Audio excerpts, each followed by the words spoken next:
Hi, my name is Claire Carnell, and this is my strategic analysis of Dunkin' Donuts. So starting with the history, mission, and vision. The history of Dunkin' Donuts is that it was founded in 1950 by Bill Rosenberg in Quincy, MA. After 5 years, the store became a franchise, and now they have more than 11,300 stores in 41 states and 36 countries. Bill's original mission was to make and serve the freshest coffee and donuts quickly and courteously in a modern, well-merchandised store. By 1965, the franchise grew to over 100 stores, and 5 years later, they opened their first overseas store in Japan.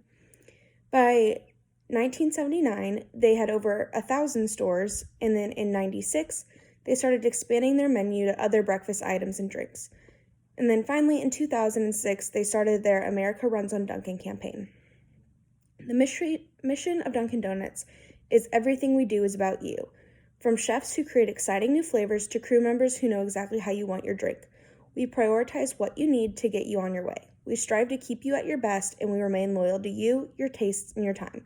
That's what America runs on. And you can tell by their mission that they really prioritize their guests and getting them the best that they can give and making sure that their guests are happy and satisfied with the product that they receive.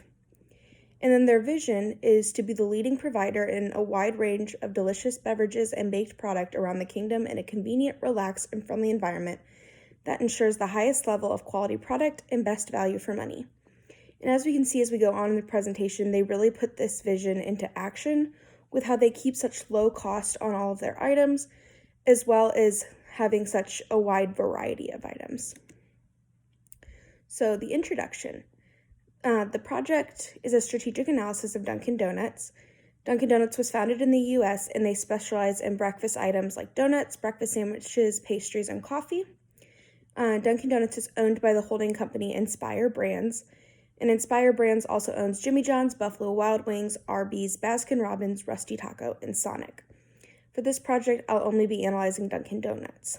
The main components of this analysis are the company's general environment, the task environment, and the internal environment. For methodology, all of the information presented in this paper is found from reliable sources on the internet. I looked at many different sources, including the company's website, the holding company's website, business websites, and financial websites to get a complete picture. And then I also used many different types of websites, including financial statements, articles, and company statements to collect the data.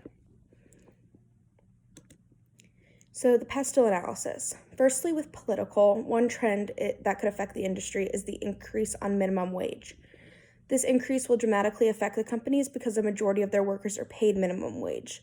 So while they have to find the resources and the funds to pay their people this higher price, they're not necessarily bringing any more funds in to help pay for this. And the next is economical. And one trend that could affect the fast food industry is the decrease in interest rates. This change could be good for all businesses in the industry. The reason being, over time, it gives people more spending money when there's lower interest rates.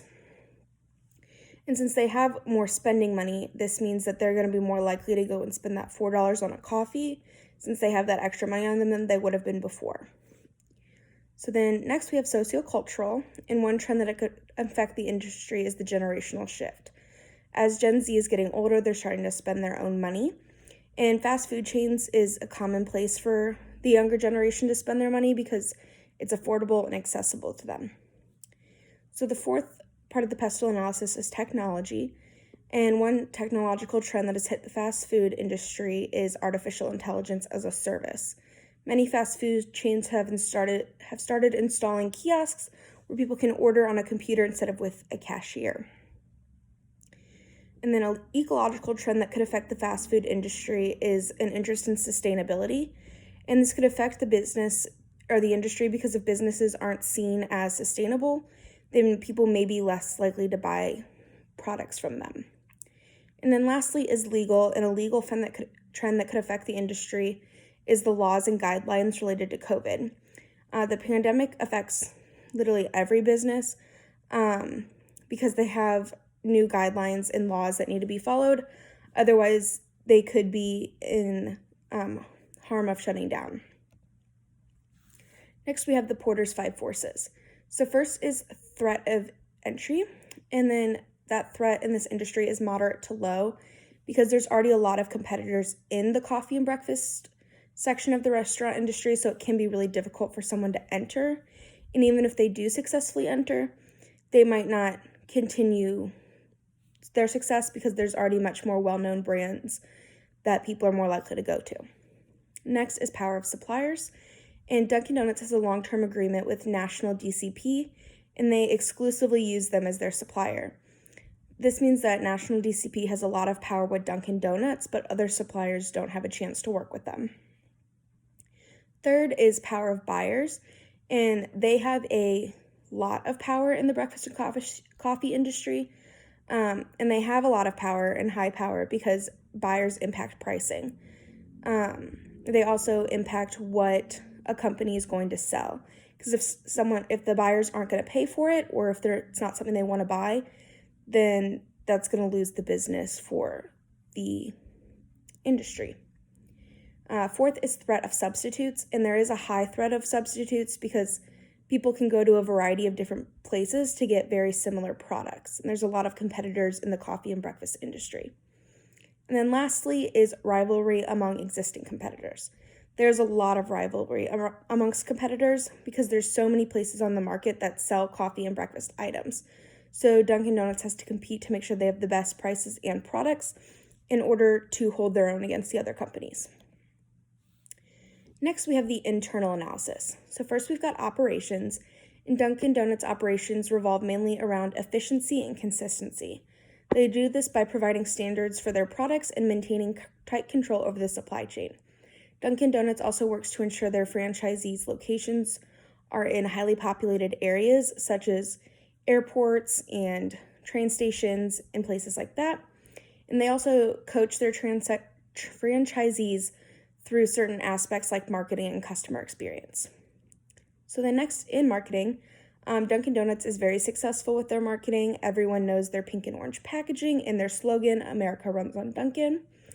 They also have a very well-known menu that is consistent amongst many locations, so people have a knowledge of what is available no matter which Dunkin' Donuts they go to. The company has also been successful in marketing to the younger generation.